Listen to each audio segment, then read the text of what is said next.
Muy buenas tardes a todos, queridos amigos. Hoy todo un tema para el cual quisiera primero hacer una aclaración. Uno de los temas que siempre es motivo de disputa con los protestantes es la devoción a la Virgen María. Y dicen que nosotros adoramos ídolos. Los musulmanes también, por ejemplo, que tienen una veneración por la Virgen María, pero no les gusta que haya imágenes de la Virgen María. Entonces, veamos algunos conceptos referidos al tema. La latría, dulía e hiperdulía. La latría, que viene del latín y a su vez también del griego, significa adoración o culto que se refiere a Dios, ¿no es cierto?, a la Santísima Trinidad, a nuestro Señor Jesucristo en la Eucaristía. Ahora, también se habla de dulía, que es la veneración a los santos, no hacia sus imágenes, no es comparable con la veneración a Dios. Y luego está la hiperdulía, que de alguna manera es la veneración a la Santísima Virgen María por ser Madre de Dios, es decir, por tener una escala arriba de los santos. Ahora, respecto a esto, hay todo un tema de discusión sobre si el Papa Francisco es o no es realmente un hombre mariano, y para charlar sobre eso hemos invitado a Miguel Salinas Chávez, director del Boletín de Información Estratégica Internacional. Hola, Miguel, ¿cómo estás?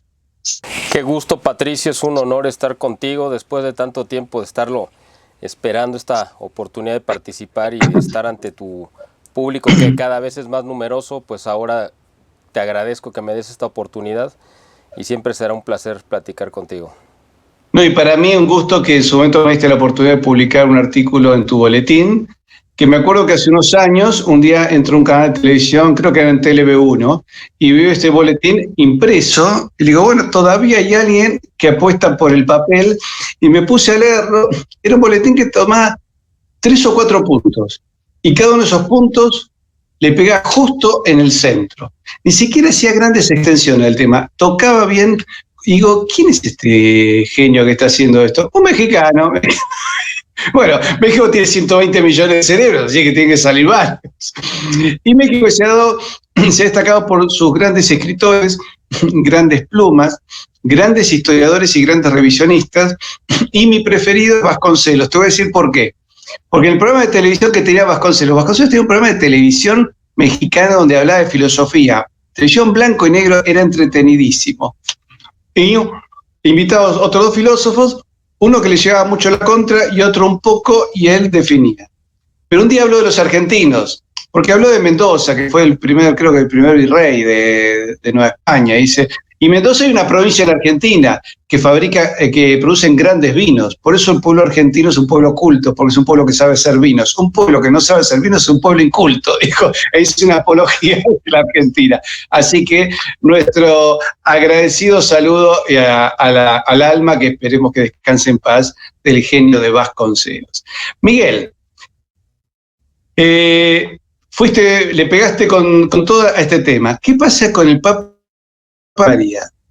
Yo me acuerdo de la relación de él y Putin, donde Putin le regala una imagen de Nuestra Señora de Kazán, que sea como la Virgen de Guadalupe de los rusos, y el Papa le regala una copia de las mayólicas de los jardines vaticanos. Es decir, el regalo más piadoso era de Putin, que luego de explicarle lo que era, se persigna de la forma ortodoxa, con la mano izquierda, ¿verdad? Y besa la imagen y se la regala. Y recién ahí el Papa besa la imagen. Pero dicen que había llegado por 3 fuentes que Putin le pidió 3 veces a Bergoglio que consagre a Rusia el corazón inmaculado de María, como le pidió a la Virgen de Fátima, y Bergoglio dijo no. ¿Cómo es la relación entre Bergoglio y la Santísima Virgen? Bueno, es una pregunta muy complicada, estimado Patricio, porque la realidad es que quien es el único que podría responder esta pregunta sería el mismo Dios, porque solamente Él puede leer las conciencias y los corazones, ¿no? Y las intenciones. Bergoglio ha dado bandazos a lo largo de estos 8 años de su gobierno, ¿no? De su pontificado, si es que se le pudiera llamar así, en los cuales al principio, yo me acuerdo al día siguiente que él tomó, bueno, que fue nombrado papa o reconocido como tal, anunció que su primer acto iba a ser en la Basílica de Santa María, creo que del Popolo en Roma, un acto simbólico, porque parecía como que iba a consagrar su ministerio. Bueno, no es un ministerio el de él realmente, ¿no? Por las condiciones en las que llegó, pero su labor administrativa, Pontificado, que ¿no? sería Su pontificado. su pontificado, lo iba a consagrar a la Virgen María, lo cual era un buen síntoma o un buen signo, pero de repente daba estos bandazos hacia tratar de restarle quizá como autoridad, como de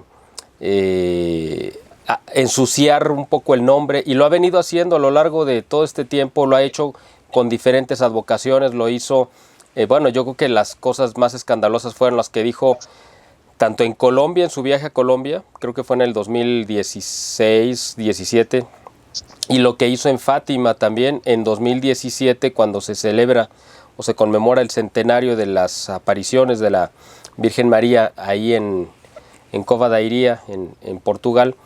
Y ahí él, pues, tú sabes que dijo, ¿no? Lo de que, que la Virgen era, pues, que depende cómo la imaginara uno, una virgencita, milagrera, etcétera, ¿no? Muy despectivo el término que utilizó.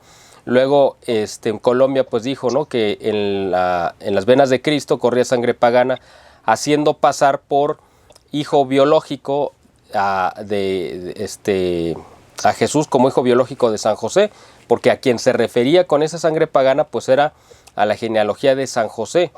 Entonces ha hecho este tipo de cosas. En otra ocasión dijo, tú sabes, lo recordarás, que la Virgen María pues no había nacido santa, se había ido haciendo santa. Eso contradice uno de los dogmas fundamentales, ¿no? De la Iglesia, precisamente la Inmaculada Concepción, que habla de que ella desde su concepción, no del nacimiento, sino 9 meses antes, desde el momento que fue concebida sin ningún pecado, sin ninguna mancha, es decir, nació santa, siendo santa. Y claro, ese grado de perfección de santidad, por supuesto que se incrementó y acrecentó a lo largo de toda su vida. Y lo último, pues fue esto que dijo pues en la audiencia general de antier, miércoles, ¿no? Recordando algo que ya había dicho antes, ¿no? Sobre ese famoso quinto dogma que pues mucha gente está esperando que se declare, ¿no? De la corredención, la obra corredentora de María en la obra redentora de Cristo, que muchos papas y santos a lo largo de la iglesia, de la historia de la Iglesia, pues lo han reconocido como tal. Yo incluso tuve oportunidad de comentarlo con pues el cardenal Sandoval, con quien tengo una amistad ya de hace varios años. Y yo le dije, bueno, pues... Que se juega bastante, ¿no? Se ha jugado bastante. Así es. Es el obispo y, bueno, el cardenal, obviamente, yo creo que más valiente que tenemos en México, que hemos tenido además a lo largo de la historia, y cuando menos como cardenal, y que pues es la única voz, ¿no? Disidente. Yo le he dicho que él es el padre espiritual de México, yo creo que así es, pero yo platicando con él sobre este tema, yo le dije, bueno, al final de cuentas, la sangre que Cristo derramó en la cruz, pues era la sangre de la Virgen María, porque de ahí lo tomó. O sea, en la parte biológica, la sangre de Cristo era la sangre de María, no tenía otra sangre, no venía una mezcla de sangre biológicamente hablando, ¿no? De la Virgen María con San José o con nada. Era directamente la sangre de la Virgen la que Cristo al final de cuentas derramó en el Calvario. Pero esta nueva como ofensiva, ¿no? O comentario también de Francisco, pues va, yo creo que en ese sentido, ¿no? De dar otra vez ese bandazo contra la Virgen, y da 2 pasos hacia adelante y 1 hacia atrás. El asunto es que él trata de aparentar ser mariano, pero en la realidad, en los momentos claves, además yo creo que el peor agravio que se le ha hecho a la Virgen María, pues fue el que se hizo en diciembre del 2019, cuando se hace una procesión dentro de la Basílica de San Pedro, con este sustituto de la Virgen María, que es la Pachamama, esta diosa pagana del Amazonas, que pues fue una ofensa directa contra la Virgen María directamente, ¿no? Entonces yo creo que la postura de Bergoglio sí es muy clara. Él no es mariano. Para mí, esa es mi percepción particular y personal, que él no es mariano y que de repente busca como aparentar serlo simplemente para cometer una atrocidad contra la Virgen María. Con respecto a la condición de padre adoptivo que tiene San José, Hay algo curioso. Hubo investigaciones que se han hecho sobre milagros eucarísticos. Te voy a poner alguno acá. A ver, ahí se ve. Incluso hasta ahí se ve, diríamos, el rostro de Cristo, ¿no? No sé si se ve ahí con cierta claridad. Y en esos casos se han hecho trabajos de investigación. Hubo un caso muy interesante que le dieron a un científico judío, que además era agnóstico, o sea, digamos, no tenía ningún tipo de relación con el mundo católico, y le pidieron que analice qué era. Y él dijo, bueno, acá hay un error, porque es solamente cromosomas femeninos. ¿Qué clase de sangre es esta? Y cuando le explicaron lo que era, dice que para él fue una imagen, un golpe importantísimo, ¿no? Porque dice, imagínense para mi caso, que no soy creyente, dame cuenta de eso, ¿no? Y bueno, quiere decir, bueno, este hombre al final se terminó convirtiendo, ¿no? Porque como científico llega un momento en que no te puede negar a la realidad si sos un científico verdadero, ¿no? Pero acá fíjate, ahí se ve hostias sangrantes y una hostia que toma la cara de Cristo, ¿no? Acá tenemos otra. Y eso es impresionante, porque realmente uno dice, bueno, por acá está pasando otra cosa, ¿no? Entonces, el no haber reconocido o el plantear esas cuestiones más cercanas al paganismo, y es complicadito, ¿cierto? Es el primer papa que vemos que no tiene un mensaje mariano, ¿no? Pues sí, así es. De hecho, bueno, y eso es algo muy característico de los protestantes también, que tienen ese como característica, ¿no? Quizá ese desprecio a la Virgen. Es decir, ellos tienen que reconocer, obviamente, el papel, como venía en el video introductorio, tienen que reconocer el papel de la Virgen como pues una pieza fundamental en la obra de la redención, pero tratan de minimizarlo totalmente, porque al final de cuentas también los protestantes pues tienen una inspiración pues diabólica, o sea, satánica, en el sentido de que las inspiraciones que movieron a Martín Lutero para romper con la iglesia pues eran contrarias a lo que hizo, por ejemplo, San Francisco de Asís, que también era un reformador y que también identificó los problemas graves que tenía la iglesia, pero que él sabía que se tenían que cambiar y corregir desde dentro, no saliéndose de ella, sino desde dentro. En el caso Acá de... tenemos, discúlpame, te cierro con esto y te dejo dos imágenes de adoración a la Pachamama, ¿es cierto? Acá en un altar se puso, todo en un altar. Sí. Con lo cual, digamos que acá hay como una... ¿Esto se podría considerar un acto de apostasía? Yo lo considero así, o sea, es un acto totalmente de idolatría, ahí sí, idolatría pagana. Es un acto de ruptura con la fe con la que defendemos como católicos, porque el Papa, sabiendo qué representa, es una deidad pagana, contraria totalmente a la fe, usada para rituales chamánicos, etcétera, y se le rinde adoración, porque eso fue lo que se le rindió, pues es una forma de pues echar a la borda los 2000 años de doctrina católica cristiana para regresar al paganismo. O sea, es decir, bueno, el paganismo es, al final de cuentas, según la visión del Papa, pues tan superior al cristianismo, que podemos prescindir del cristianismo, pero nos quedamos con el paganismo, lo cual es un absurdo y es una cuestión totalmente aberrante, ¿no? Acá esta imagen me parece patética. Dos obispos ya hombres grandes llevando la Pachamama en una canoa, en una procesión, y un bolsito como un bolsito de hacer las compras, no sé, le llevará sí. los pañales de la Pachamama, una cosa así, pero es un retroceso de 2000 años esto. Así es algo totalmente absurdo, ridículo.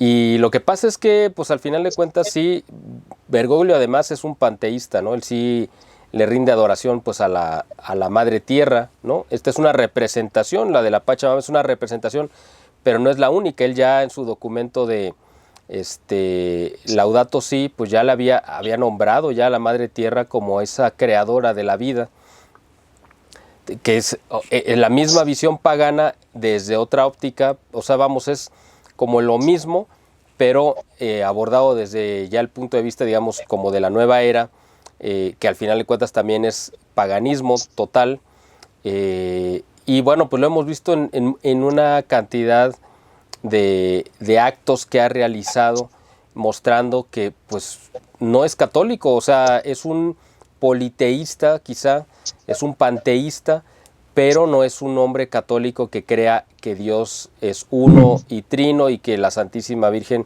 es la Madre de Dios a la que se le debe todo respeto y toda veneración.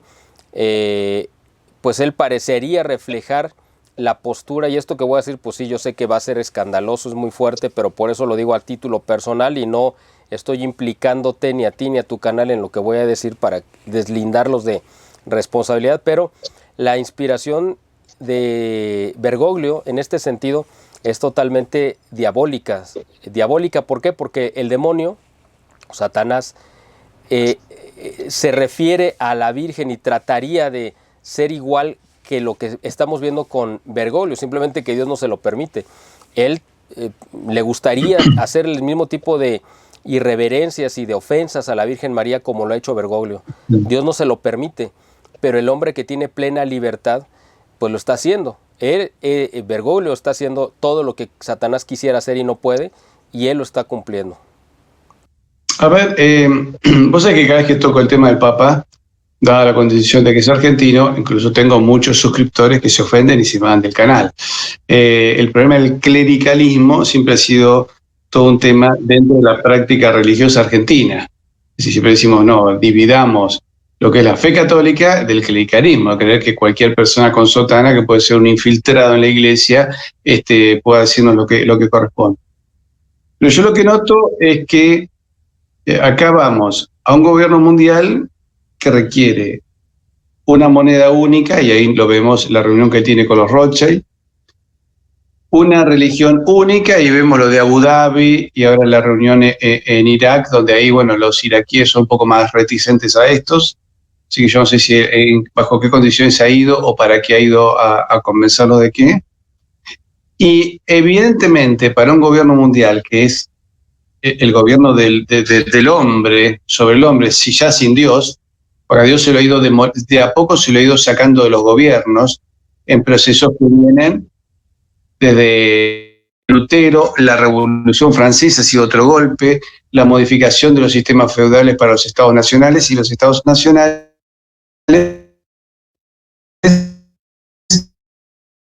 200 años, hace 200 años que nosotros venimos alejándonos de la catolicidad hispánica. Y veo que esto se cierra con este símbolo que a mí me sorprendió y me asustó mucho, que el Vaticano hizo una moneda con la Pachamama. Entonces yo dije, bueno, acá listo, vamos al gobierno mundial y el olvido de Cristo, porque en realidad una moneda del Vaticano tendría que tener, puede tener a San Pedro y a San Pablo, podría hacer monedas con todos los apóstoles, con nuestro Señor en alguna situación, si es que corresponde poner nuestro Señor, que se lleva muy mal con la gente del mundo de la banca, yo de hecho lo golpeo, o tipo conmemorativa, ¿no es cierto? La iglesia siempre ha hecho medallas conmemorativas, pero poner la Pachamama, dije, bueno, caramba, acá estamos dando un paso más en el abandono de la fe. ¿Estoy muy equivocado, Miguel? No, estás totalmente correcto. Además, yo creo que hay que tener, mira, como católicos debemos de tener yo que la madurez y la adultez en cuanto a la fe lo suficientemente desarrollada como para entender que la iglesia desde su origen, desde el origen, ha sido infiltrada. Bueno, pues ahí tuvimos a un Judas, pero ese Judas representa todas las operaciones de infiltración que ha habido a lo largo de la iglesia. Tú sabes que yo hace 5 años escribí un libro precisamente que habla sobre este tema de las persecuciones a la iglesia, y yo lo que quise hacer en el libro fue identificar quiénes son los enemigos de origen de la iglesia y cómo estos enemigos han ido a lo largo de la historia repitiendo y cambiando, digamos, o actualizando su manera de operar contra la iglesia, pero que al final de cuentas siempre ha sido la misma, con la idea de sembrar dudas, de sembrar mentiras en medio de verdades, etcétera, etcétera. Y si uno lee las cartas de los apóstoles y los hechos de los apóstoles, ahí uno entiende cómo desde el origen de las primeras comunidades ha habido infiltración y ha habido este plan de romper con la doctrina. Lo que estamos viendo ahora con Bergoglio es exactamente lo mismo. Es un eslabón más de esta cadena que se ha extendido a lo largo de 2000 años, que está buscando concluir o terminar,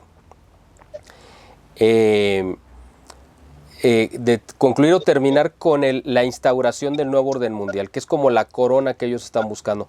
Y desgraciadamente el Papa Francisco, Bergoglio, creo que sería lo más correcto decirle, está trabajando de manera totalmente entregada para este proyecto, que es totalmente anticristiano, anticatólico, y que busca imponer pues el imperio comunista a nivel mundial, lo que no logró hacer la Unión Soviética en su momento por diversas circunstancias, y principalmente yo creo que por la intervención del Papa Juan Pablo II, pues ahora lo están queriendo hacer ahora, ya que Juan Pablo II fue quien frustró la instauración mundial del comunismo, pues ahora con un sucesor de él, o aparentemente sucesor, o quizá lo que sea, ¿no?, que es Francisco, pues ahora quieren hacer que ese comunismo que frustró Juan Pablo II sea instaurado a nivel mundial. Él está trabajando para esa agenda, desgraciadamente.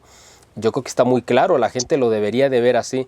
Como católicos no nos debe de asustar en el sentido de decir, no, pues voy a perder la fe porque el Papa está haciendo cosas contrarias a la fe. Pues no, nuestra fe está puesta en la doctrina, en la enseñanza de Cristo, en el Evangelio, en el magisterio y la tradición. Ahí es donde está depositada nuestra fe. Lo que pueda hacer un hombre como Francisco u otros papas u otros ministros de la Iglesia que estén equivocados, bueno, pues es un error humano, pero nosotros no podemos sustentar nuestra fe en hombres, porque nuestra religión no es una religión de hombres solamente, sino está hecha por Dios para ayuda y auxilio de nosotros. Bueno, uno recuerda ya cómo en su momento la Iglesia tuvo que enfrentar al cardenal Rampolla, ¿no?, que era un cardenal masón infiltrado dentro de la Iglesia, ¿no es cierto? Y que estuvo a punto de ser papa, ¿no? Que si no hubiera sido por la intervención y el veto imperial, pues hubiera acabado colándose hasta la sede de Pedro. Acá tenemos una imagen de León XIII, donde él dice, ¿no?, que la Iglesia está muy infiltrada por el demonio, ¿no es cierto? Entonces, eso se ve, ¿no es cierto? Eso hay más de una situación donde creo que lo podemos ver, ¿no? Además, yo creo que es natural y es lógico que sea la religión más atacada e infiltrada por el demonio, pues porque el demonio sí sabe que la presencia real de Dios está en la Iglesia Católica. No necesita infiltrar ni a los judíos, ni a los musulmanes, ni a los budistas, ni a los hindúes, porque sabe que ahí no está la presencia de Dios. Ellos solitos están desviados, no necesita él infiltrarlos. Aquí es donde sí necesita infiltrarse. Tampoco se mete con los protestantes porque ellos se desviaron solos.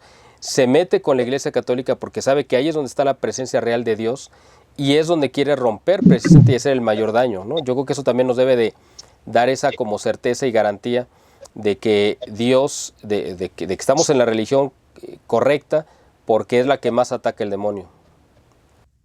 Y mira, acá te voy a poner una imagen, es justamente de aquella infiltración. La cara siniestra de la derecha es el cardenal Rampolla, que era un masón convicto y confeso, que se había infiltrado en la Iglesia posiblemente desde 1860, que las logias italianas empezaron a infiltrarse. Y bueno, el emperador de Austria-Hungría, que tenía derecho de veto, y le ordena a su cardenal, que era polaco el cardenal, en aquel momento Polonia era parte del imperio austrohúngaro, y le dijo, si lo eligen a Rampolla, usted ejercita el derecho de veto. Y de hecho lo hizo, que fue todo un escándalo, porque era algo que había caído en desuso, pero bueno, se ajustaba a derecho, ¿no es cierto? Así, y fue la última vez que se utilizó además, ¿no? Sí, fue la última vez. Es más, el que sacó el derecho de veto se lo sacó justamente San Pío X. Porque, bueno, me imagino que ella vio los cambios que se venían en Europa, se venía una guerra, la vio venir y dijo, bueno, acá van a caer los imperios, y si caen los imperios, ¿quién va a ser el que ejercite derecho de veto? No sé, el presidente de Austria, ¿y quién va a ser ese? Y bueno, y ahí fue que le quitó el derecho de veto. Pero sí, se vetó a Rampolla y se eligió al cardenal Sarto, que era patriarca de Venecia, ¿no es cierto? Que resultó un santo varón. José Sarto, sí. Y que, bueno, cuando dicen que cuando San Pío X asume, le pide a Merri del Val, a su secretario de Estado, investigue cuál es la infiltración en la iglesia. Sí, después de hacer una exhaustiva investigación, dijo, Santo Padre, la iglesia está muy infiltrada. Estamos hablando de 1904, más o menos, ¿no? Sí, sí. Hace más de 100 años. En marcha el master plan, ¿no? El master plan que se había lanzado por la masonería. Tú has de tener la fecha más precisa, pero yo tengo idea que sería pues a finales de quizá de 1800, o sea, en la última década quizá. Yo creo que era más o menos paralelo ese master plan, a esos famosos protocolos de los sabios de Sion, que son tan falsos, tan absolutamente falsos, que se han cumplido al pie de la letra, ¿no? Entonces, en el caso del master plan de la infiltración masónica dentro de la iglesia, ya estaba en marcha cuando asume, ¿no? Pío X. Ahora, bien, ahora, ¿a dónde vamos a terminar con esto? Porque yo digo, si él dice que la Virgen no es corredentora, dijo que es una tontera. Eso me sorprendió. Me dijo que era una tontera. Dijo, la Virgen es discípula. Dijo, es madre, no es una diosa. No es corredentora, no es una diosa. Haciendo un silogismo falso, ¿no es cierto? Porque una cosa es ser corredentora del género humano y otra cosa es ser diosa, que sería creadora del género humano. Entonces, igualó una verdad con un error, de tal manera de desacreditar un dogma que es prácticamente, es decir, como la concepción inmaculada. Eso ya era vox populi en el pueblo español. Había hasta poemas que hablaban de que Cristo no puede ser un buen Dios si su madre no era concebida sin pecado original. Y lo curioso que se aparece en Lourdes, en tierra que muy, muy antiguamente tuvo un pasado español, pero cuando la Virgen se aparece, que le dice, ¿quién era? A Santa Bernardita era, ¿no? Le dice, yo soy, a Bernadette, yo soy la Inmaculada. Claro, Santa Bernardita Subiró y le dice, yo soy la Inmaculada Concepción. Y el sacerdote dice, ¿qué es lo que te dijo? Y a mí me dijo eso. Sí, se lo tuvo que memorizar porque ni siquiera lo había entendido qué significaba, ¿no? Ahora, yo te pregunto, ¿cuál es el daño? Porque vemos aceleradamente, llevamos un año de una situación sanitaria que lo peor que tiene es la manipulación de la gente, ¿cierto? Vemos que estamos en una situación sanitaria que algunos expertos dicen, mira, en realidad esta enfermedad tiene una letalidad del 0,1%, o sea, el 1 por 1000, no es para tanto, pero en la imaginación de la gente esto es terrible lo que estamos viviendo. Como si era uno de los 4 jinetes del apocalipsis, la peste caminando por todo el mundo. Entonces yo creo que lo peor no es una enfermedad que tiene baja letalidad, lo peor es cómo se ha enfermado la cabeza de la gente. Es decir, a mí me da la impresión de que como que Dios se ha llamado a silencio. Puede ser que faltarle el respeto a su madre haya producido que Dios se llame a silencio y que hoy los pueblos del mundo estemos sometidos a unos gobernantes bárbaros en todas partes del mundo, porque los personajes que tenemos desde Canadá hasta la Argentina, desde Chile hasta Italia, son espantosos. Y donde hay reacciones, por ejemplo en Italia, que hay una reacción bastante sana, el presidente Mattarella se abstiene de llamar a elecciones, o sea, no permite que haya elecciones, entonces no permite que el sistema se corrija. Y en España, donde hay un monarca que permitiría eso de alguna manera, sacar a la clase de gente que tiene, no pasa nada y esa gente sigue destrozando España. Y en toda Hispanoamérica vemos cosas parecidas con presidentes que son infanticidas, ¿cierto? Que tenemos en nuestro país. A nuestro presidente le decimos Alberto Fernández, ¿no? El impulso, sí o sí, había que matar chicos. Y bueno, y López Obrador, que fue contra la tradición católica y la tradición española de México, y luego tenemos la eutanasia campeando por todos lados, y Biden, que se dice católico, hay fotos de él yendo a misa, y sin embargo Biden impulsa el aborto a nivel mundial, ¿no es cierto? Entonces, ¿realmente puede ser que Dios se haya llamado a silencio? Bueno, yo creo que, vamos a decirlo como yo lo veo, yo creo que no, o sea, Dios siempre está ahí presente y de hecho creo que estamos viviendo una situación extraordinaria en cuanto a las gracias, ¿no? O sea, Dios nos está poniendo como en promoción el podernos arrepentir y salvar. ¿En qué sentido sí podríamos pensar en esto que tú mencionas?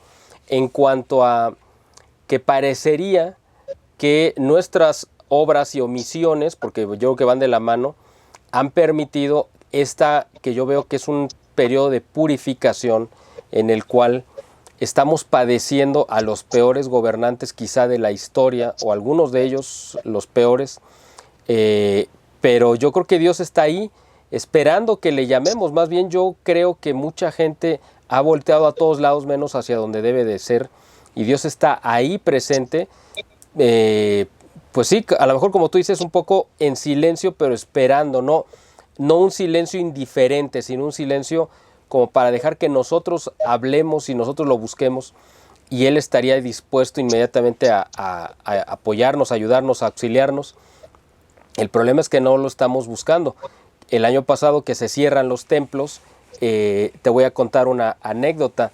Aquí en México, alguien me hizo el comentario que uno de los gobernantes locales, cuando se decretó el cierre de los templos para Semana Santa, dijo, nosotros los cerramos porque era el protocolo, pero lo estábamos dispuestos a abrirlos inmediatamente porque nos esperábamos que salieran miles o cientos de miles de personas en Guadalajara, que es la ciudad en la que vivo, en Jalisco, a reclamar el cierre de los templos, entonces inmediatamente los íbamos a abrir.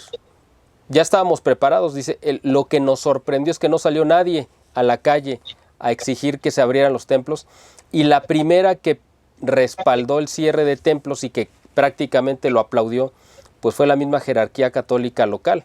Entonces, para estos gobernantes que son totalmente hostiles contra la fe, la religión y la iglesia, pero que también saben que no podían cometer un acto así y permitir que salieran miles de personas a manifestarse porque ellos lo ven en términos políticos, por eso iban a abrir, no porque les interesara que la gente tuviera una vida espiritual, sino para no quedar mal. El asunto fue que para ellos la sorpresa fue que nadie salió a reclamar, ni a pedir, ni a exigir que se abrieran. ¿Dónde quedaron los cristeros que enfrentaron en su momento al presidente? ¿Cómo se llamaba?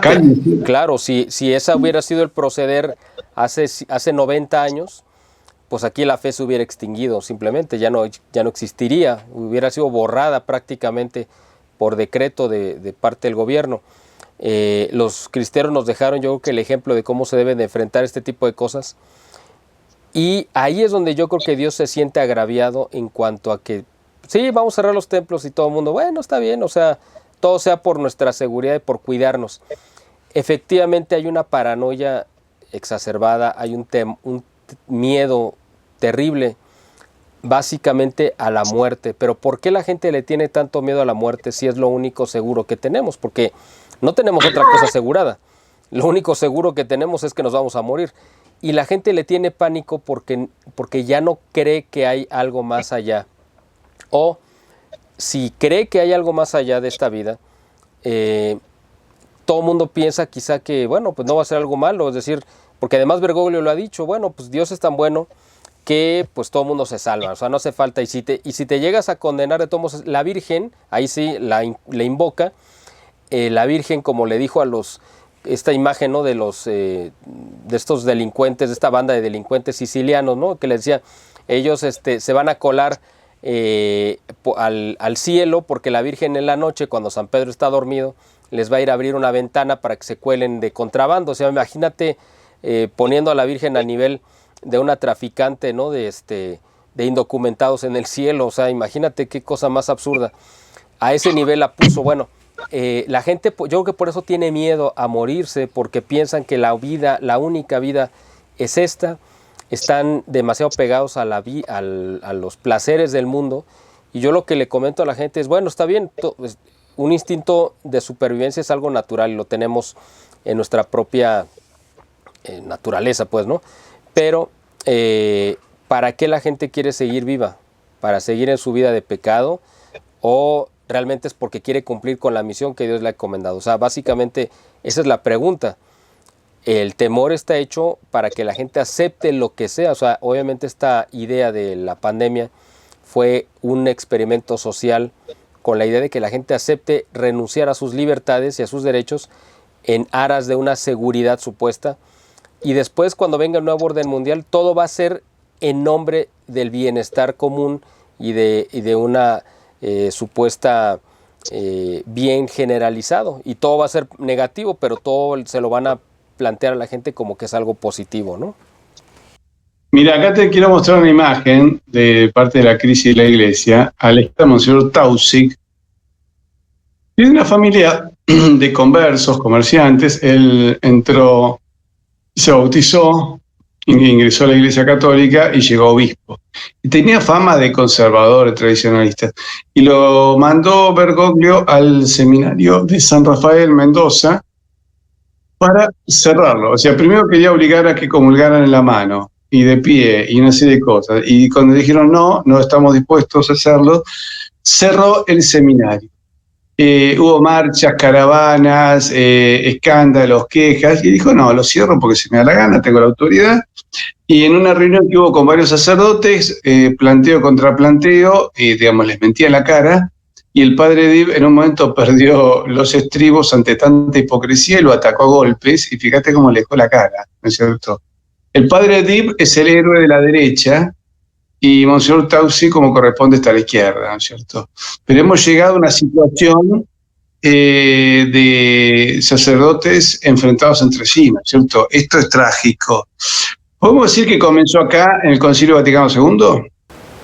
Yo creo que sí, porque el plan del concilio básicamente era, pues lo que estamos viendo ahorita, ¿no? Protestantizar a la iglesia, quitarle los rasgos de sacralidad que la distinguieron durante 2000 años y que habían sido ese bloque de contención que habían impedido que el mal en el mundo, no solamente en la iglesia, en el mundo avanzara.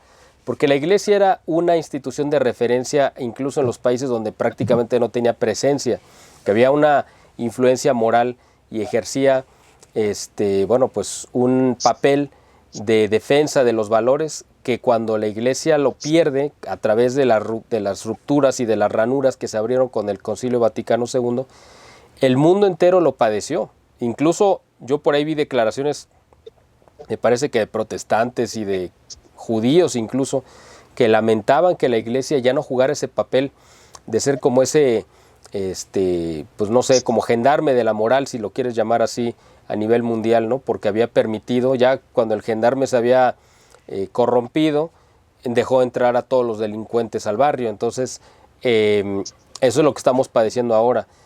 El hecho de que en el concilio se le hubieran abierto las puertas a que las voces protestantes también influyeran en los documentos y que además, sobre todo, yo creo que la parte más grave es que pues era un concilio pastoral, no era un concilio dogmático, pero se le ha querido presentar como que fue un concilio dogmático que cambió no solamente los procedimientos, que ya era mucho, sino que cambió aparentemente hasta la creencia en muchos aspectos de la iglesia.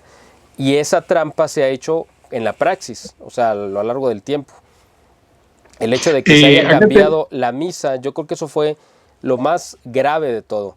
O sea, si todo lo demás se hubiera dejado igual, pero la misa no se hubiera tocado, yo creo que el mal no hubiera sido tan generalizado y tan grande. Pero cuando se toca la misa, el rito, y se abandona la misa tridentina para adoptar este Novus Ordo, que bueno, curiosamente además yo creo que coincide, ¿no?, con el Novus Ordo mundial, ¿no?, que es el que sabemos que se nos está imponiendo. Yo creo que ahí es donde la iglesia realmente sufrió su peor pues daño, ¿no? Acá tenemos una imagen de la misa tradicional que en el concilio empezaron a llamar la misa tridentina, como si hubiese nacido en el concilio de Trento del siglo XVI. No, es una misa del siglo IV. Y hemos llegado a este tipo de situaciones. Acá vemos una mujer haciendo una pseudo consagración que presumo que no debe tener ningún valor. Y bueno, y vimos los choques del Papa cuando elijo a las monjas que eran también eran unas solteronas. ¿Te acuerdas que en un momento se refirió a las monjas como solteronas? Yo no sé por qué le dijo eso, pero y que quería que recibieran a todos los refugiados que llegaban del mundo del mundo árabe. Y dijo, pero si dejamos entrar a esa gente, lo más probable es que terminemos con ataques acá adentro, ¿cierto? No es que esto va a ser todo tan fácil. Claro, además, regresando otra vez a lo que había comentado hace rato, que el demonio lo que más aborrece, pues obviamente es una misa bien celebrada, pero además a las religiosas contemplativas que dedican su vida a la adoración permanente, al desagravio, son a las que más odia el demonio. Nuevamente, pues Bergoglio está atentando, está logrando hacer todo lo que el demonio quisiera hacer y que no ha podido, pues él lo está logrando, cerrando los seminarios tradicionalistas, cerrando los conventos, los claustros de adoración permanente de las religiosas, atentando contra la doctrina, en fin, o sea, este tipo de cosas son las que va, y además hay un documento que mucha gente bueno, fue público, pero mucha gente no le dio la importancia que tenía. Eso fue, si no mal recuerdo, creo que en el 2018 publicó, pues no me acuerdo qué instancia dentro de la Iglesia, del Vaticano, pues un ordenamiento en el cual le permitía a cada obispo, a las conferencias episcopales y a su vez a cada obispo en lo individual, que definieran la traducción libre del ritual o del misal romano. Es decir, el misal romano oficial de la Iglesia, pues tengo entendido que está en latín y probablemente en italiano. Y de ahí se toma cada conferencia del episcopado y se supone que la Iglesia traduce para cada idioma, que es el texto oficial que toman las conferencias del episcopado y es con las que se celebra la misa. Pero ahora esa potestad se la cedió a la conferencia del episcopado local, a cada conferencia del episcopado de cada país, y cada obispo tiene la autoridad, según este documento, de interpretar y traducir lo que quiera, como quiera. O sea, cada obispo puede celebrar una misa diferente con palabras distintas porque tiene la potestad de traducirlo como quiera. No lo han, creo, la mayoría de los obispos, cuando menos, pues afortunadamente ejercido ese poder absurdo, pero cuando lo empiecen a ejercer, entonces vamos a entrar en la locura porque nos vamos a convertir en lo que son los protestantes, que cada pastor tiene sus propios ritos y celebra como quiere y dice lo que se le ocurre. Y bueno, pues ya cada pastor tiene su propia iglesia. En eso se va a convertir. Cada obispo va a tener su propia iglesia particular. Pues su propia iglesia, no particular, sino personal, ¿no? Hecha a su imagen y semejanza. Ahí preguntan si el Papa le había pegado a este obispo. No, este es el padre Dib. Además, acá hay un problemita, me parece. Tausig es familia de judíos conversos y Dib creo que son musulmanes conversos al catolicismo. Así que me parece que ahí se juntó el hambre con la gana de comer. Con respecto a la infiltración en la iglesia, que lo vemos al canal BEA, este hombre de aspecto siniestro fue uno de los artífices de la destrucción y de la modernización de la misa, en la cual hemos llegado, fíjense, a esta chapucería, ¿no es cierto? Con máscara de luchador de esos programas de luchas, de catch, etc. Y acá recuerdo el escándalo de Calvi, Roberto Calvi, que fue un banquero del Vaticano, que realizó una gran estafa. Él y Michele Sindona, entre los dos, estafaron a la iglesia. Algunos dicen que en connivencia con Marcinkus o como fuese, pero en los años 70, con el papado de Pablo VI, comenzaron toda esta serie de escándalos que llegaron a decir en un momento, el Papa Pablo VI dijo: el humo de Satanás entra al Vaticano. Bueno, pero recordémosle que él le abrió la puerta, ¿no es cierto? ¿Ves una diferencia grande entre Bergoglio y Benedicto XVI?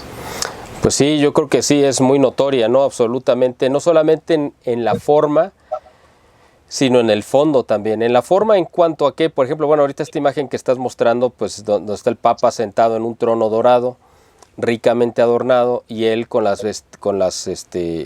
investidura adecuada, ¿no? A su jerarquía. Y esa falsa humildad de Bergoglio queriendo mostrar supuestamente que él renunciaba y repudiaba este tipo de signos y de lo que él llamaba como abusos, ¿no?, de lujo y de que había en la iglesia. El asunto es que pues el Papa Benedicto utilizaba lo que había. Es decir, no es que haya mandado a hacer su propia silla y que se haya mandado a hacer su corona o su... No, o sea, él sacó de los, vamos a decir, como de las vitrinas, ¿no?, muchos de los ornamentos que ya no se usaban y que los rescató simplemente porque estaban ahí y tenían que dársele un uso. Para eso habían sido hechos, no para ponerse en vitrinas, sino para utilizarse. Y en el caso de Bergoglio ha hecho lo contrario, él ha preferido comprar y mandar a hacer cosas nuevas con la idea de aparentemente esa humildad de romper con esa tradición. Eso es en cuanto a la forma, y en cuanto al fondo, por supuesto que es una diferencia muy grande también, porque por ejemplo el Papa Juan Pablo II y Benedicto y todos los papas anteriores, los buenos y los malos, o sea, desde un Juan XXIII y un Pablo VI que no son de mi gracia, pero todos los papas anteriores preparaban sus sermones como debería ser y sus discursos escritos, bien preparados, bien redactados, no se daban a la improvisación. Y Bergoglio lo que hace precisamente para jugar un poco con esa ambigüedad es que todo lo improvisa, todo lo dice según se le ocurre, como amanece, así es como es la blasfemia del día, ¿no?, de acuerdo a su humor. Y además, otra cosa que nos marca una diferencia muy grande entre los dos es, ahorita que vi esta foto me trae a la mente, todos los enemigos de Benedicto XVI en el mundo, hablando intelectualmente o del mundo artístico o de los medios de comunicación, de cualquier esfera que tú menciones, todos los que lo atacaron de manera brutal, sin ningún tipo de compasión, son los que aplauden y los que se han acercado a Bergoglio y se sienten representados por él. Por fin tienen un papa como tanto lo hubieran deseado, ¿no? En el caso de Alberto Fernández, al que vemos en la imagen, pues tú crees que no le simpatiza un papa que es tan proclive a la homosexualidad, a promover la homosexualidad, cuando el mismo Fernández tiene un hijo homosexual. Entonces, para ellos, este mundo podrido, tienen un papa exactamente como lo querían, que comprendiera sus vicios, que les aplaudiera sus desviaciones, que los promoviera en sus pecados, que los alentara en sus errores. Y pues ellos, obviamente, el mundo les aplaude, ¿no? Le aplaude. Incluso tuviste el escándalo que salió hace una semana de ese documento en el Vaticano que salió condenando las bendiciones, ¿no? Bueno, lo que se había propuesto supuestamente como bendecir las uniones homosexuales, que era ya una cosa de locura, lo cual era correcto, porque además estaba en relación directa. Fue el último documento, me parece, o de los últimos que salieron todavía bajo el mando, o cuando menos bajo la influencia del cardenal Sara, aunque él ya no estaba oficialmente al frente, esta condena. Y a los 2 días, en un comentario, supuestamente Bergoglio sale a descalificar ese documento, es decir, no, yo no estoy de acuerdo en que se le niegue o sea, ese tipo de ambigüedades, además en el que se cae, porque no se sabe si es un rumor de prensa, si realmente es una declaración, pero además el Vaticano nunca sale a aclararlo, nunca, o sea, siempre lo deja ahí con la intención deliberada de generar descontento, de generar, perdón, desconcierto, de generar duda y de que la gente no sepa realmente cuál es la verdad, y a eso es a lo que le apuestan. Esa es la estrategia del demonio, que la gente pierda la capacidad de reconocer la verdad. Se ve hasta en el tema sanitario, y te dicen, tapate la boca, no te la tapes. Distanciamiento social, no, deja de hacerlo. Y la gente va llevando de un lado para el otro. Ahora, vos no notás que hay obispos que están haciendo frente, porque cuando lo ves, por ejemplo, acá, con Biden, ¿no es cierto? Y Biden dijo, a mí el Papa no me negaría ¿cómo se llama? La comunión, ¿no es cierto? Pero luego sale Monseñor Gómez, que es el presidente de la Conferencia Episcopal de los Estados Unidos, a decirle que está muy mal lo que está haciendo el presidente Biden, ¿no es cierto? Sí, eso yo creo que es una carta muy interesante, porque primero, a lo largo de la campaña electoral, tú le diste seguimiento con Luis Medina, nuestro amigo en común, Sí. y ahí él en alguna ocasión te comentó que sí, pues el Monseñor José Gómez, pues como que había sido crítico en algunas cosas contra Trump, ¿no? Y prácticamente, bueno, por estar en Los Ángeles y California ser un estado aparentemente mayoritario demócrata, él pues como que tomó partido contra Trump. Pero cuando llega Biden, quizá dándose cuenta de la barbaridad que había pasado, saca esa carta famosa el día que toma posesión diciéndole que no, un buen católico no puede ser abortista, etcétera, etcétera. Y entonces quien le sale a tratar de corregir la plana pues fue el mismo Bergoglio, porque bueno, eso no se dijo públicamente, pero se supo que había mandado una carta Bergoglio a la Conferencia del Episcopado Norteamericano para que ese documento no saliera a la luz, es decir, para prohibir que circulara pues esta crítica tan dura y tan severa de José Gómez contra Biden. Así que bueno, pues sabemos que están totalmente de la mano los dos, ¿no? Biden y Bergoglio están en la misma sintonía. Además, tú has visto también en las fotos que Bergoglio se ha tomado con todos los dictadores, ¿no?, del mundo, con Nicolás Maduro, con Cristina y con todos los que tú menciones de izquierda. Sale muy sonriente, muy afable, etcétera. La única vez que ha salido ya que ha puesto una cara como de niño regañado, si la tienes por ahí, ahorita la vemos, es cuando se fotografía con Trump. Es la única en la que sale con un gesto totalmente adusto, como mostrando su descontento de estar con una persona como él. Y Trump sale totalmente sonriente, como diciendo, este tipo me resulta tan insignificante que no me causa ningún problema, ¿no? O sea, es una diferencia muy, muy grande, ¿no? Pero además en la cuestión diplomática, por supuesto, que también Benedicto pues, fue muy prudente, a diferencia de Bergoglio, en fin. Yo creo que sí hay una diferencia abismal, además en cuanto al conocimiento y la experiencia de ambos, el respeto por las formas, por la tradición, en fin, yo creo que yo no diría que ni el agua y el aceite, porque al final de cuentas el agua y el aceite, aunque no se mezclan, pues los dos son líquidos y tienen una utilidad. Yo diría que es algo útil contra algo que no sirve, para no ponerle nombres y que la gente luego no lo vaya a tomar de una manera muy ofensiva, pero algo que sirve, que es útil, que sería el Papa Benedicto, y algo que no lo es, que sería pues Bergoglio, ¿no? Ahora uno ve que también hay otros sacerdotes. A ver, cuando fue el concilio, con todo el escándalo, en aquel momento salió Monsieur Lefebvre, ¿no es cierto? Acá tenemos una imagen de él, ¿no es cierto?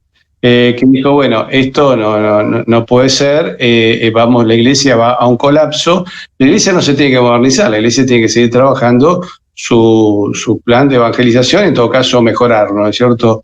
Pero en su momento él hizo una denuncia. Luego pasaron los años, lamentablemente la revolución, ahí Juan Pablo II él consolida la revolución, ¿no es cierto? Pero ahora, dado los escándalos que estamos viendo, donde, qué sé yo, esa adhesión a Lutero, por ejemplo, que no solo a Pachamama, ¿no?, sino que también lo tenemos a Lutero en el Vaticano, salieron varios obispos a hacerle frente. O sea, no solo Monseñor Gómez, que nada más ni nada menos que presidente de la Conferencia Episcopal, sino Monseñor de Guimarães, que es un obispo de Brasil, de Formosa, Brasil, Monseñor Viganó, que tiene una actitud muy combativa, ¿no es cierto? Vos notás que viene denunciando una tras otra todo lo que está ocurriendo en el Vaticano. El cardenal Müller, acá lo tenemos también, que es un hombre que se ha puesto bastante firme con respecto a muchas de las cosas que están pasando, ¿no es cierto? Diciendo, incluso con declaraciones públicas bastante fuertes. Y también los cardenales Burke y Sara, que, bueno, han sido retirados, ¿no es cierto?, prácticamente de toda acción dentro de la iglesia, ¿no es cierto? Uno ve que prácticamente los han radiado. Y al otro que tienen semi-radiado, pero que también habló, fue Monseñor Schneider, ¿no es cierto?, que hace un apostolado importante, pero tanto él como Viganó da la impresión de que están como abandonados, ¿no es cierto? Como que no tienen, yo creo, no sé si tienen diócesis en este momento. Bueno, no, Viganó, el Monseñor Schneider, pues sí, sigue siendo, hasta donde yo sé, es el obispo auxiliar en una región de lo que fue la Unión Soviética, no recuerdo qué ciudad es. Ajá, en Georgia me parece, una cosa así, bueno. No Georgia, el estado norteamericano, sino Georgia. No, Kazajstán, creo. Él es de Kazajstán. Kazajstán, exactamente. Ok, bueno. En el caso de Viganó, él pues básicamente se retira, ¿no? Ya ves que fue anuncio y renuncia, o lo renuncian, y se queda a radicar en Estados Unidos. Yo entiendo que protegido por el gobierno, en ese momento el gobierno de Donald Trump, y le fue muy útil a Trump porque le ayudó a sacar mucha información que él tenía acceso, y por eso es que Francisco aborrece con toda su alma a Trump, porque sabe que se alió con sus dos peores enemigos, o cuando menos Bergoglio así los ve y así los considera, que es a Monseñor Viganó y al cardenal Burke, que además pues tuvo el pecado para Bergoglio de haber lanzado esta dubia, ¿no? Junto con el cardenal Meissner y el cardenal Cafarra, y el cardenal Brown, ¿cómo se apellida? Sí, eran cuatro cardenales que la tradición... Brandmüller era el otro, sí. Exactamente. Entonces, los dos entiendo que están como protegidos, o estaban en Estados Unidos bajo la protección del gobierno de Trump, y Trump los tenía como aliados estratégicos, ¿no? Y yo creo que en parte el acercamiento que vimos de Trump hacia el catolicismo, como te lo mencionó en algún momento Luis Medina, cuando cantaron como cierre de acto de campaña el Ave María en la Casa Blanca, un acto que jamás nos hubiéramos imaginado, ¿no? Al mismo tiempo, fíjate qué cosa tan absurda, un país que oficialmente pues sería protestante por religión, fundado por masones, gobernado por judíos, y cantan el Ave María en un cierre de acto de campaña en la Casa Blanca. Y al mismo tiempo, en contraparte, bueno, no al mismo tiempo, sino en contraparte, un año antes, en la sede de la Iglesia Católica, sobre la tumba de San Pedro, desfilando una procesión con un ídolo, ¿no?, pagano de la Pachamama. Qué mundo tan extraordinariamente inusual estamos viviendo. Sí, y la verdad que esto nos lleva a una situación de colapso, donde vemos incluso el mismo personaje, ¿no? Parece un hombre muy piadoso, ¿no es cierto? Bueno, no piadoso, sino popular, que es muy diferente, ¿no? Piadoso sería que estuviera rezando, que mostrara pues una devoción, que mostrara ese amor al contacto con Dios. No, él muestra una popularidad, él quiere ser popular, que la gente lo reconozca, que lo aplauda, que la gente diga qué humilde es, qué bueno, ese es un santo, bueno, eso es lo que él busca. La piedad es algo muy diferente, la piedad sería algo como pues ese encuentro con Dios natural, espontáneo, y de ahí se derraman las gracias, ¿no? Pero él, más que piadoso, yo creo que busca ser populista, pues populista y quiere ser popular, ¿no? Yo por eso desde hace tiempo me refiero a él como que es un papulista, ¿no? Eso es un papa populista. ¿Dónde va a terminar esta situación? ¿Cómo la ves? Esa es una muy buena pregunta, muy buena y muy complicada, porque tiene que ver con muchos factores, tanto humanos como proféticos, como espirituales, como del plan de salvación de Dios. Hay algunos, mira, ahí está una de las fotos, ¿no?, de la cara de molestia, pero hay otras peores, ¿no? En fin, yo creo que esta cuerda no creo que se pueda estirar mucho tiempo más. Yo creo que muchas de las cosas se van a terminar definiendo totalmente a lo largo de esta década.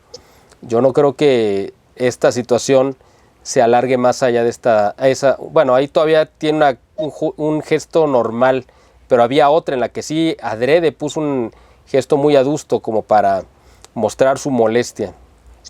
Bueno, en esta es terrible, ¿eh? Sí, pero hay otra que está peor todavía, ¿eh? Hay otra peor. Y eso que, mira, que es curioso, porque, digamos, Melania Trump, sí, ella es católica de nacimiento, ¿no? Y lo llevó a su marido a rezar de rodillas, eso me sorprendió mucho, delante de una imagen del Perpetuo Socorro.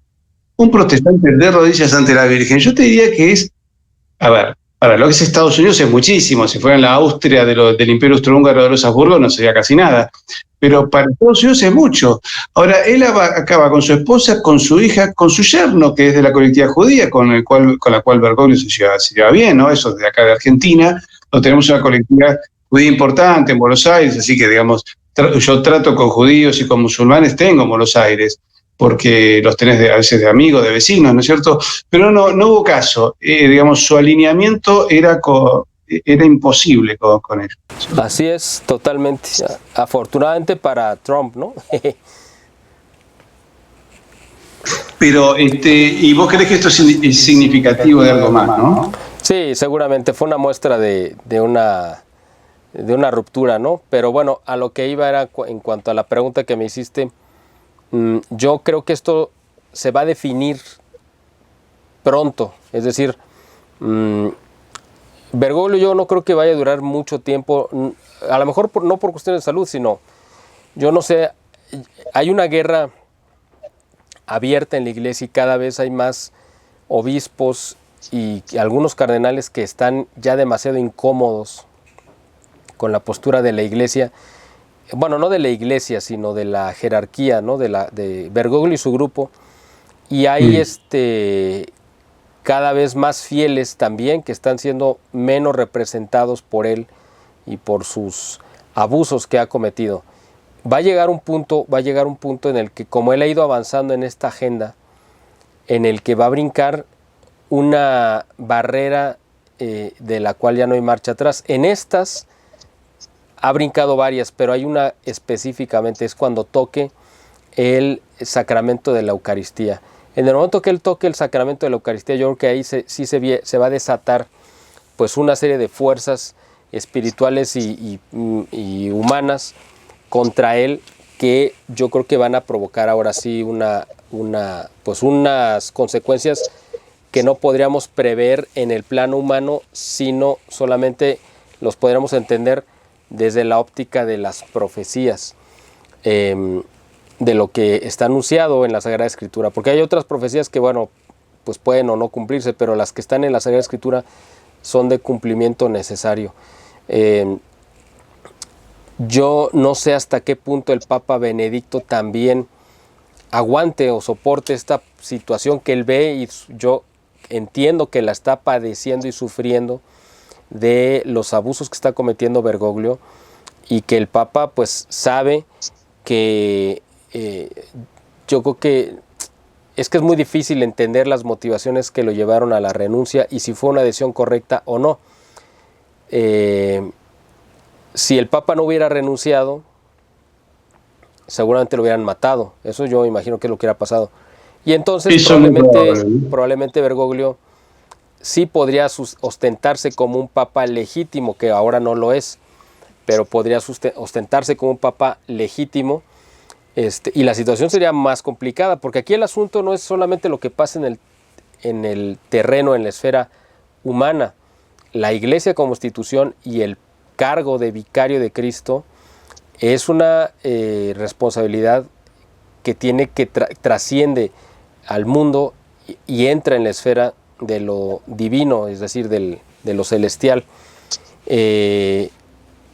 Quizá el Papa Benedicto, yo es lo que entiendo, él sigue es el vicario de Cristo, y por lo tanto él sigue teniendo en sus manos el poder, las llaves del reino, ¿no? Esas llaves tremendas, ¿no? De tanto peso que Cristo le dio a San Pedro, y con las cuales le dio una encomienda, que lo que atara en el cielo quedaba atado lo que atara en la tierra quedaba atado en el cielo, o lo que desatara en la tierra quedaba desatado en el cielo. Eso significa que las decisiones humanas tienen una repercusión también en el reino de los cielos, lo cual es algo tremendo, porque estamos hablando de el lugar donde Dios habita.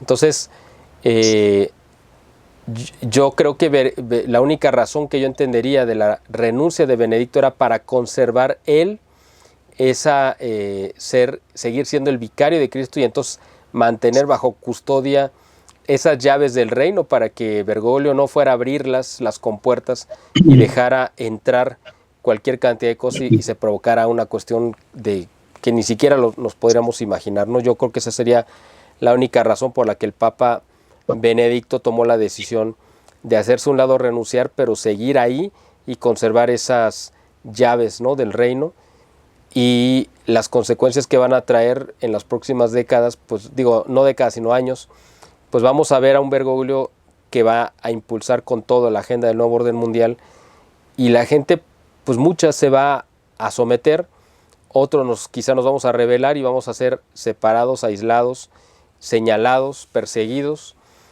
y esto al final de cuentas no va a ser una situación que se va a alargar así de manera indefinida. Yo creo que va a llegar un rompimiento, y yo lo que creo, eso es lo que yo creo, es que estamos viviendo la etapa final del reinado del mal en el mundo, y yo creo que por eso el demonio está actuando con esa celeridad, con esa desesperación, sabiendo que el tiempo se le agota, no sé cuánto tiempo le quede, pero yo siento, o eso es lo que yo creo, que estamos viviendo el final del reino del mal, que ha pues gobernado en el mundo durante mucho tiempo y ahora está en su etapa final. Eso es lo que yo creo, y que espero que, no sé si me toque ver el final o no, pero yo creo que estamos en ese momento de la historia. Acá lo vemos con el abortista Obama, sí. Y bueno, él también se sacó el título de vicario de Cristo, ¿no? Pues es algo interesante, ¿no? En el anuario pontificio, que creo que el del 2018 o 19 o 2020, no, en el de 2020 fue, donde vienen todos los títulos que tiene el Papa, pues viene obispo de Roma y una serie de títulos, pero no viene el de vicario de Cristo. Además de que tú sabes que Bergoglio no firma ningún documento oficial, pone Franciscus o Francisco, no sé cómo firma, pero no pone la doble P que es el signo distintivo del Papa, ¿no? El pastor de pastores. Todos los papas a lo largo de la historia pues han firmado con esa doble P, no, de los que se tiene registro obviamente, y él no. O sea, él no se considera el pastor de pastores, pero Benedicto XVI sigue firmando, lo poco que firma, todavía lo firma como PP, es decir, como pastor de pastores. Y el hecho de que él haya conservado su título de su santidad, pues nos da a entender que pues él sabe que tiene todavía una responsabilidad. Él renuncia al papado, pero ¿por qué sigue siendo su santidad? O sea, renuncia al papado y ¿por qué no volvió a ser cardenal? Bueno, precisamente porque él sabe que ostenta un cargo que está por encima del papado y encima de cualquier responsabilidad, que es la de ser vicario de Cristo. A eso no renunció. Porque además en su renuncia, no la renuncia, sino en el discurso final de despedida previo a tomar el avión del helicóptero para irse a Castel Gandolfo, el 28 de febrero de 2013, dijo que el cargo de vicario de Cristo era irrenunciable. O sea, era ad vitam, no se puede renunciar a él. Renunció a ser el jefe del Estado Vaticano, a ser el obispo de Roma, a ser el patriarca de Occidente y todos los cargos que tiene el Papa, pero no renunció a ser el vicario de Cristo porque no puede. Yo hice todo un trabajo también sobre el tema de digamos, el Papa, el catejón y la situación de Papa Benedicto XVI, que estaría preso, para mí está preso. Pero primero vamos a mostrar también las reacciones, ¿no? Acá tenemos los 4 cardenales de la Dubia. Acá Maribel nos dice, hay un catejón religioso y otro político. Acá están los 4 cardenales de la Dubia. Uno es Brandmüller, el otro Burke, arriba, no recuerdo los otros 2, creo que uno era italiano por lo menos, ¿no? Y que murió sospechosamente.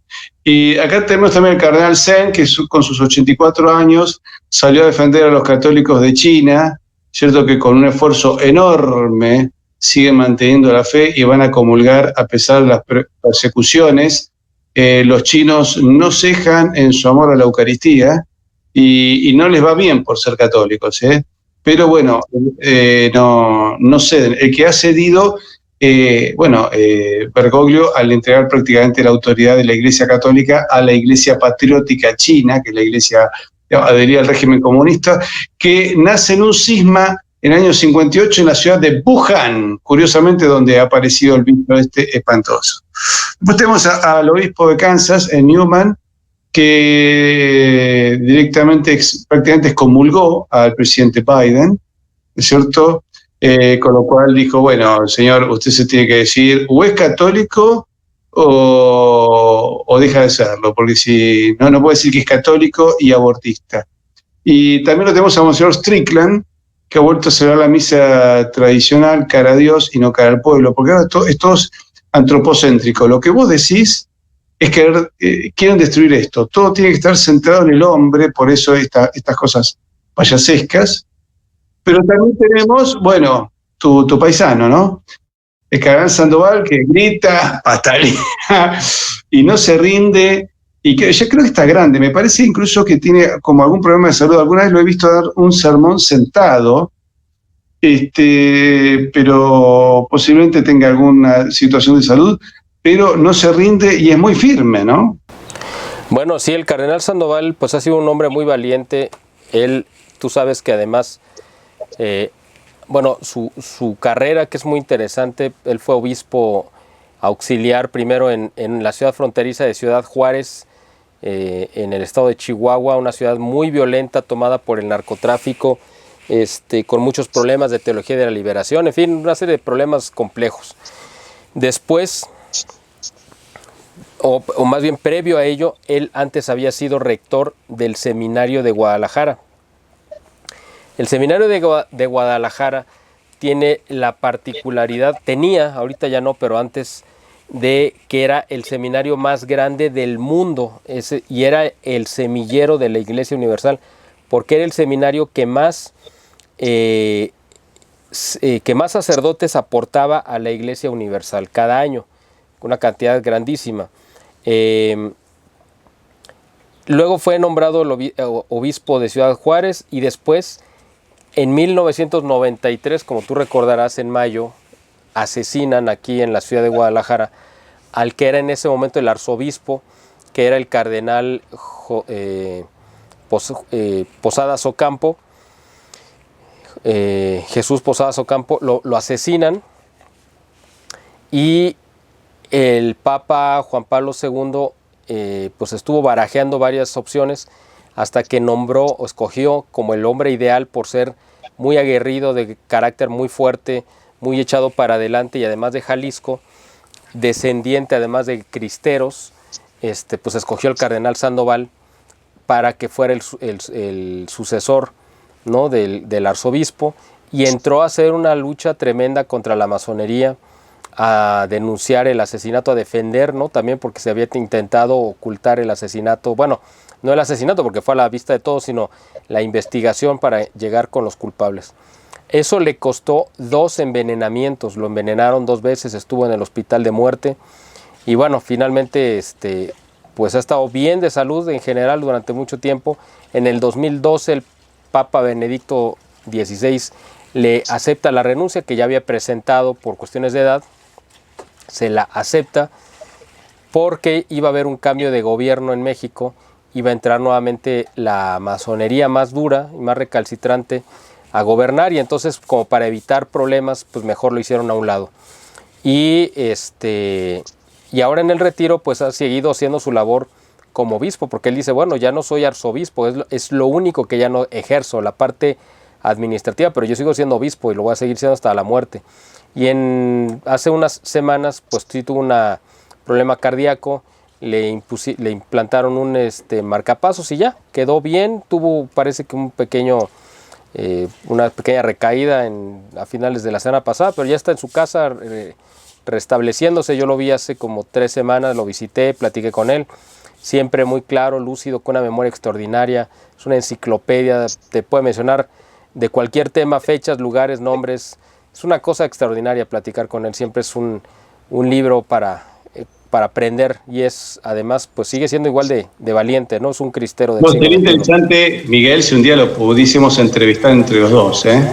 Claro. Ahora creo que la tecnología permite empalmar dos canales y podríamos ver cómo hacerlo para poder entrevistarlo. Claro. Miguel, antes de irnos, quiero que algún día charlemos sobre el espíritu católico de México, que a mí me llamó la atención. Yo pude conocer a varios sacerdotes mexicanos en Buenos Aires, todos incluso étnicamente más bien eran aborígenes.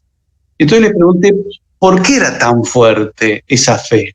Y me dice, me acuerdo que un sacerdote me trajo un documental y mostró unas iglesias bellísimas. ¿Y esta catedral de qué ciudad es? No, de un pueblo de 5.000 habitantes. Digo, pero padre, ¿cómo puede tener semejante catedral un pueblo de 5.000 habitantes? Y dice, pero Patricio, me dice, todos mis antepasados, cuando conocieron a Jesús, que no requería sacrificios humanos, se convertían todos. Me dice, es lógico que los mexicanos, sobre todo los que somos más amerindios, seamos católicos, porque nos hemos liberado de la tiranía satánica que tenían los aztecas sobre nuestros pueblos y empezamos a vivir. Mis ancestros hace 500 años empezaron a vivir, ¿no es cierto?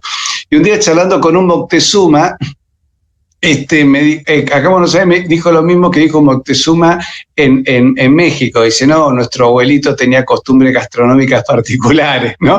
Claro, porque eran caníbales. Entonces es lógico que seamos católicos y que defendamos con tanta fuerza y con tanta sangre, porque el mexicano puso mucha sangre para defender.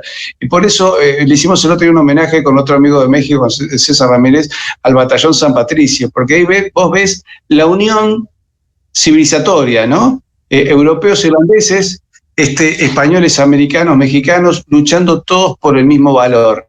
Y eso es lo que nos hermana, porque eso es la verdadera patria. La patria es la civilización. Y es nuestra civilización cristiana, nuestra civilización católica. Y lamentablemente el catejón, que es la Eucaristía, lo vienen destruyendo paso a paso. Cierro con esta pregunta. Viendo esta situación tan pagana, ¿es lógico ver las lágrimas de la Virgen de Nazaret? Yo creo que sí, porque el dolor de la Virgen siempre tiene que ver directamente con la ofensa que se le hace a Dios y a su Hijo. Entre más se le ofende a Dios y a su Hijo, porque la Virgen, su vida toda entera, su atención, su amor, está en torno a su Hijo y a Dios, y a lo que más ama a Dios y su Hijo, que en este caso pues es la humanidad. Si esa humanidad no sabe corresponder ese amor infinito de Dios, pues es lógico que la Virgen llore con esa sensibilidad de madre, pues por las ofensas que se cometen contra su padre, contra su esposo y contra su Hijo, que es el Padre, el Hijo y el Espíritu Santo. Y ella veía los daños que la humanidad se estaba infringiendo y se iba a infringir a sí misma. No eran castigos de Dios, era la misma humanidad que se estaba castigando a sí misma por su obcecación, por su pecado, por su cerrazón, por su egoísmo. Y yo creo que por eso la Virgen lloraba, y llora todavía, ¿no?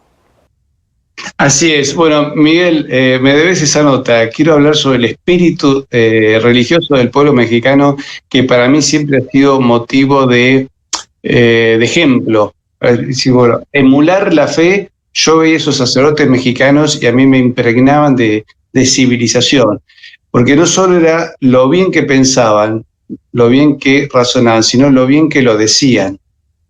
Es decir, yo me acuerdo de haber charlado con algunos sacerdotes y no solo sabían de teología, no solo era lo que decían, sino cómo lo decían, que a uno le impregnaba el alma. Me voy queriendo saber si me podés responder esto. Acá dice Francisco, señor Patricio, ¿ha escuchado cantar a Miguel? No. Ah, bueno, pues qué bueno que te lo comenta Francisco, gracias.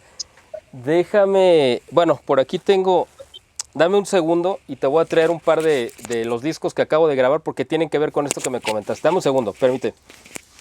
Bueno, acá mientras nos dice un amigo, rosario diario y ayuno y ganamos la batalla final. Bueno, Pío XII decía, ¿no? Denme un ejército que rece el rosario todos los días y será invencible.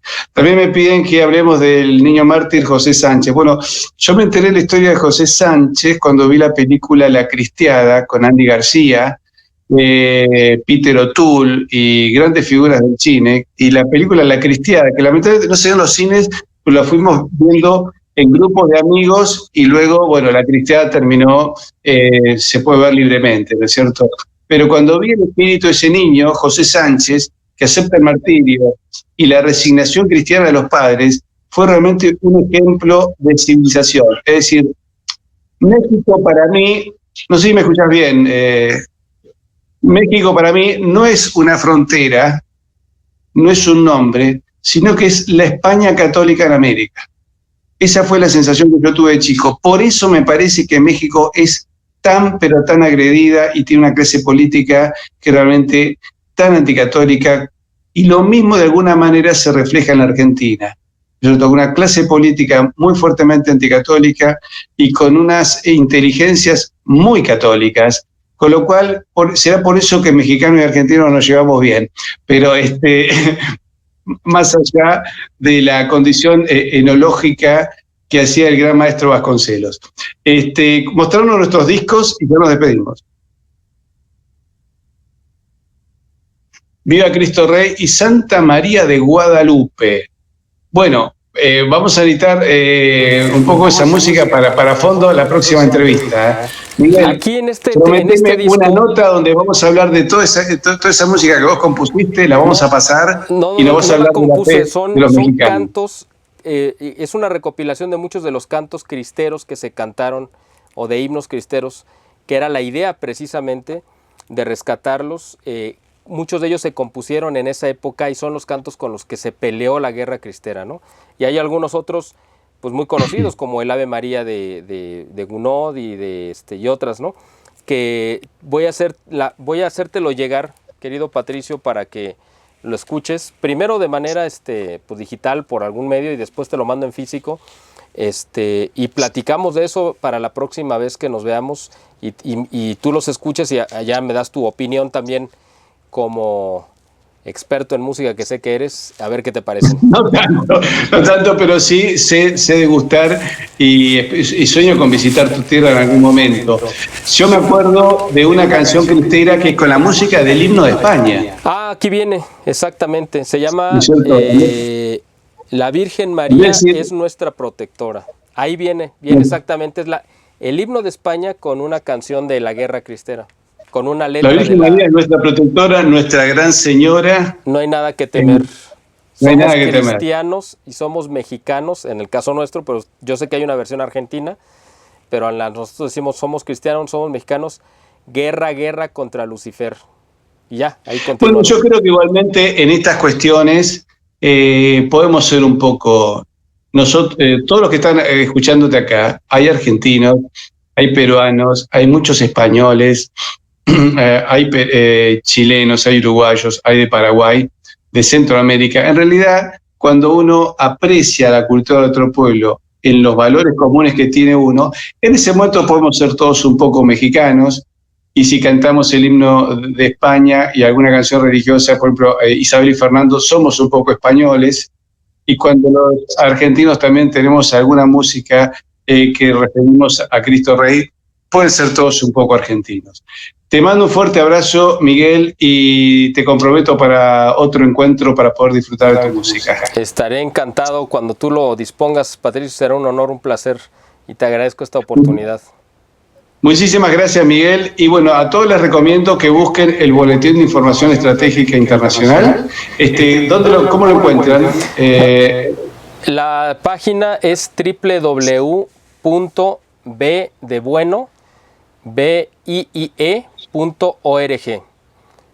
www.biie.org. Muy bien, es bien fácil. Les recomiendo porque tiene información internacional de primer nivel y un trabajo de análisis extraordinario. Hay un video tuyo también con Alberto Bárcena, ¿puede ser? Fíjate que no he tenido oportunidad de grabar con él y espero que algún día lo pueda hacer. Pero te vi con algunos españoles en alguna conferencia. Bueno, yo participé en el foro internacional identitario que se realizó en mayo del 2015 aquí en Guadalajara, y vino gente de España, de Argentina. Ahí es donde conocí a nuestros amigos de TLV1, vino la doctora Chinda, bueno, vino gente de muy, muy, muy alto nivel. Alberto Huela también, Cristian Iturralde creo que también estuvo, que hizo un trabajo muy bueno.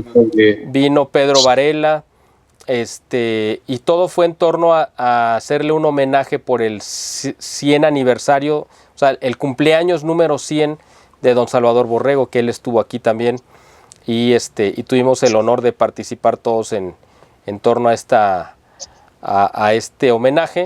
Estuvo José Alberto Villasana también, así que bueno, pues sí, estuvo rodeado de personalidades que lo admiramos y que pues nos consideramos como sus herederos intelectuales. Tú sabes, ya que mencionaste al principio a Vasconcelos, José Vasconcelos le escribió un prólogo para uno de sus libros de Salvador Borrego. Eran, no sé si amigos, pero cuando menos se respetaban mucho intelectualmente y tenían muchas coincidencias. Bueno, es una pieza única esa. Miguel, te mando un fuerte abrazo. Muchísimas gracias por haber estado con nosotros. Mira que esta ha sido una entrevista larga, pero se me hizo corta.